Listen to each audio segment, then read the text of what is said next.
Welcome back to the Expedition 5. So you're going to stay here, are you? So our next day, we hung around Lake Argyle and Kununurra for a couple of days. We actually had to change our travel plans. So coming from Katherine, it's easier to go to Lake Argyle first. It's on the way, especially if you're heading further south or over to Broome.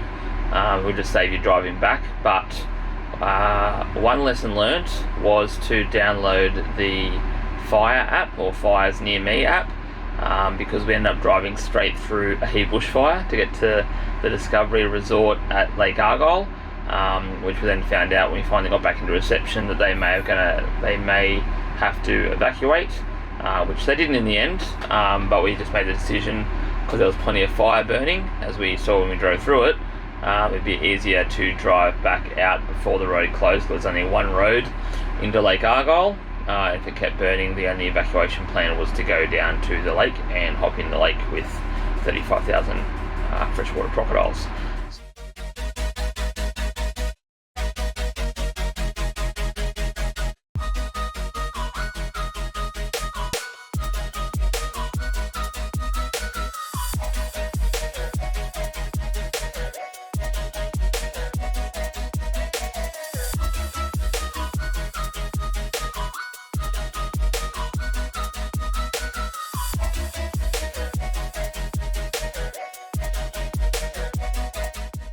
So we headed to Kununurra and stayed there for a couple of days. We stayed at the Kimberley Land caravan park, which is pretty cool. They have a little resident croc there that you can go and check out at the boat ramp. It's pretty cool, eh?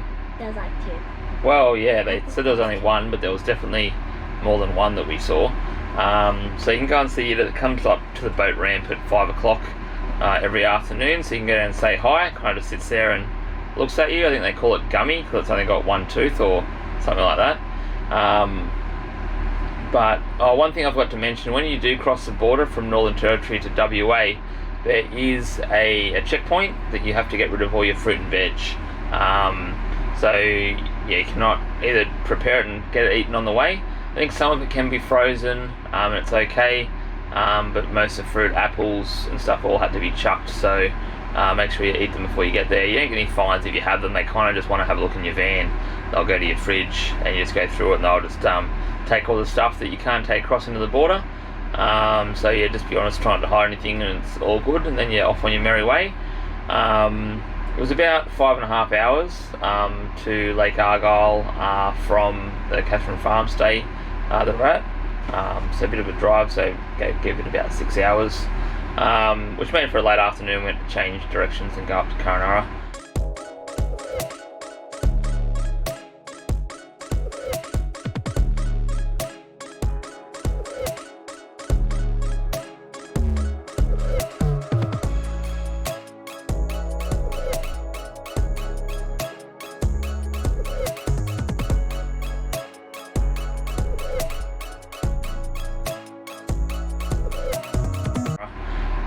Kununurra, we did a couple of things. So obviously it's kind of the starting point for El Questro.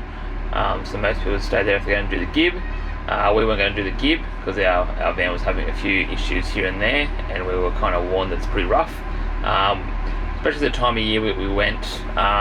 We missed out on seeing Emma Gorge. We wanted to go there and it was closed the day before, so we had to settle with Zebedee Springs. Zebedee Springs was okay. Wasn't really refreshing. You get into the springs and it's like probably like 40 degrees, so same as the temperature outside. It wasn't a very long walk for the kids, and yeah, it's just nice little freshwater springs to go into.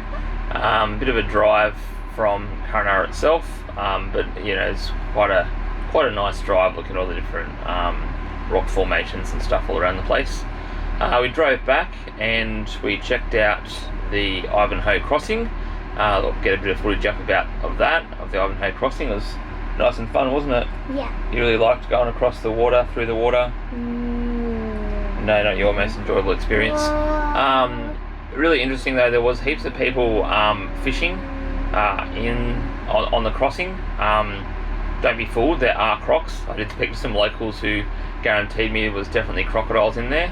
Apparently some dude had his dog taken about 3 weeks before we drove across it, but some locals do enjoy fishing on it.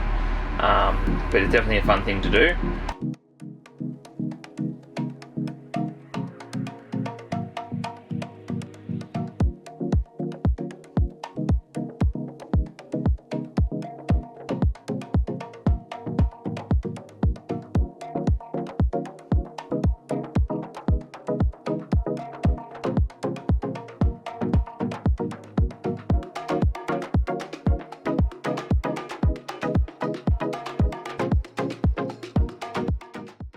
There's a big splash park for kids. The kids really enjoyed the big splash park there. It's free. Kind of go up to the pool, and you just kind of check in, and they give you a wristband, and you go around and play in the splash park. So that was pretty fun. There's heaps of there's 2 like camping shops there as well. So you need to stock up before you get to Lake Argyle, because there's no bait and stuff. You want to go fishing in Lake Argyle, you need to get it all before you get down there. So we bought a few things for fishing at Kununurra, so it was kind of good that we had to change the stays around a little bit. Then we headed to Lake Argyle after a couple of days in Kununurra, and the beautiful light. So obviously I think they say it's the most photographed infinity pool in Australia. You can see why. Just beautiful, overlooking parts of the lake. We had the opportunity to hire a barbecue pontoon. So we did it for half a day. We probably could have easily done it for the whole day. It was so good. You get it to yourself, jump on, and just they tell you at the start where you can and can't go. And you just cruise out and hook up and cook away your barbie and whatever else. You don't need a boat license or anything like that to drive the pontoon. It's only got a small motor. I managed to tell my wife that there was only 3,500 crocodiles in the whole of Lake Argyle, so it'd be very unlikely that we'd be in any danger by swimming, so we went for a bit of swim. Then we got back, I informed her there's actually more like 35,000. But they do swimming, they do a big big swimming race in there each year. They say they're freshwater crocs. They're scared of humans apparently. So yeah, everywhere you drive there's people swimming. I think we spoke to some people who did the charter. So the charter takes you and actually feeds some crocs, and then drives about 100 metres, and then goes, okay, we can get and go swimming now. They're pretty blasé about freshwater crocs. They are apparently safe, according to the locals.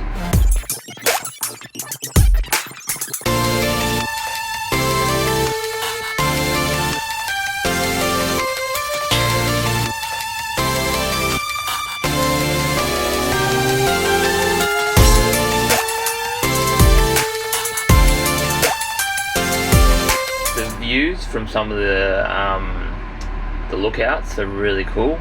You get a big viewpoint from the very top. You can see more of Lake Argyle than we can obviously when you're driving around through the lake. So they're pretty good to go out and check out and get some photos at some of the lookouts. But other than that, enjoying some time in the lake and views from the pool was basically the main thing we did there. The next part was trying to organise the drive through to Broome. It's a little bit over, I think it's about 10 to 12 hours from Lake Argyle, so it's kind of a little bit too long to go. Everyone recommends to not go to Halls Creek or stay at Halls Creek or Fitzroy Crossing. You kind of have to, unless you're doing the Gib. But they're kind of fuel stops, but you get heaps of warnings from any other travel around. Says, make sure that someone stays with the van, everything's locked. And that sort of stuff when you're passing through those 2 towns. We were a bit worried about doing a free camp because it's such hot weather at the moment, so we kind of went through there during September, October, so it was getting quite warm. We stayed at Mary Pool Rest area, which was actually quite nice. It cooled down nicely towards the evening, so we had a pretty good night's rest.